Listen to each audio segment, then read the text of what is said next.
Hey, welcome to Woolf Weekly. Hey, I want to talk to you guys a little bit about choice today. You know, in our society, we have a lot of different choices we can choose, and there's a lot of options in life in general. Back when I was young, I remember my mom sent me to buy mustard. When I went to buy mustard, there was one kind. You grabbed the mustard and you left. If you've been to the grocery store lately and you see the type of mustards, I just recently went to Walmart and looked at the mustard section. Just the Walmart brands of mustard. There's spicy brown, stone ground mustard, Southwest hot, horseradish, honey Dijon, honey, all kinds of mustards, and people have their choice. And if you don't offer those choices, they'll go someplace where they get those choices. And we're going to work hard to try to provide choice. I want to tell you a little story real quick. Back in the day, when we used to go buy spaghetti sauce, you had your choice of spaghetti sauce or no spaghetti sauce. And then ragu came along. And ragu was amazing. They had ragu, and they had the commercials, and we had to have ragu. And the thing about ragu is if you ever poured ragu on, it's kind of runny, it runs down through the spaghetti, but that's how it is in the old world. If you go to Italy, that's the sauce they had, and they had ragu. And then along came Prego. And Prego is a little thicker sauce. It hung in there in the spaghetti. It was actually a better sauce, but it didn't sell near as much as ragu. And so Prego needed some help, so they brought in an expert to look. And the expert said, well, we need to figure out what do people like for spaghetti sauce.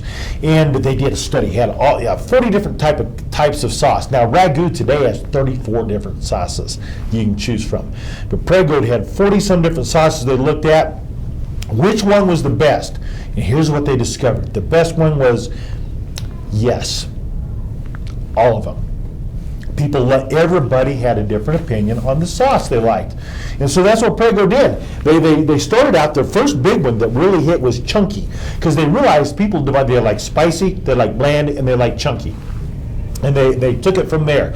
So they had this chunky sauce, and it exploded. And boy, they started whooping ragu. And so ragu had to catch up. So Prego had a sauce. They had traditional. They had both regular and low sodium. They had garden chunky with tomato and leafy greens. They had garden chunky combo. They had roasted red pepper and garlic, tomato basil garlic, marinara, roasted garlic, parmesan, fresh mushroom, and meat. That's just the sauces I found at Walmart, and I probably missed out on a bunch of them. And so ragu, they hired the same guy. He did the same studies, and to keep up with Prego, or they were going to go out of business, they had traditional, and no sugar added. 6 cheese, chunky tomato, garlic, onion, chunky sun-dried tomato, and sweet basil. Sweet, spicy Italian, mushroom and green pepper, meat. They had all those sauces.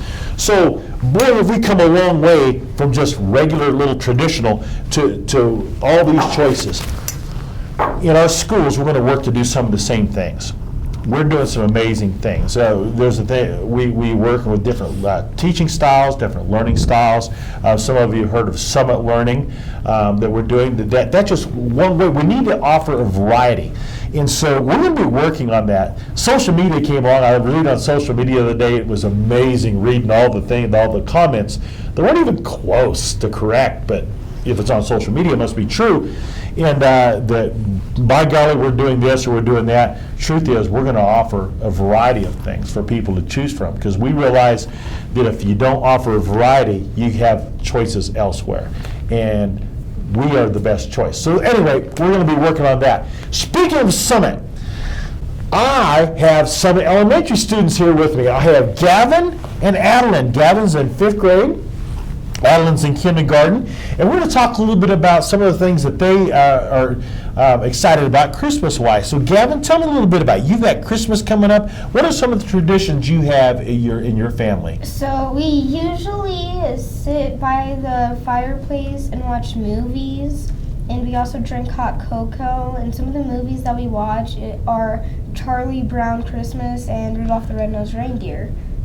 Oh, those are a blast, aren't they? And Rudolph's, that's old school. 1966, Rudolph was made. And so you guys watch it, and even though it's a little kind of cliche, you keep doing it, right? Yeah, it's a good movie all in general, and it's a tradition that's been in our family. Okay, so someday you're going to be a dad, and you have kids. Are you going to do some of those same things?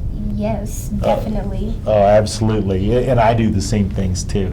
That's great. Adeline, Christmas is coming. It's a great time for giving, isn't it? Are you going to be doing some giving this year? Yes. Well, tell me about, have you gone shopping? Yes. Well, tell me about what you did with shopping. I went to the gift shop. A gift shop. And what did you do? I got stuff for my family. Yes, stuff for your family, right? It was wonderful. Your mom and your dad. Maybe, do you have a brother or sister? I have a brother. You have a brother. Is he nice? Yes. So you got him a present? Yes. And you also, for your friends? Yes.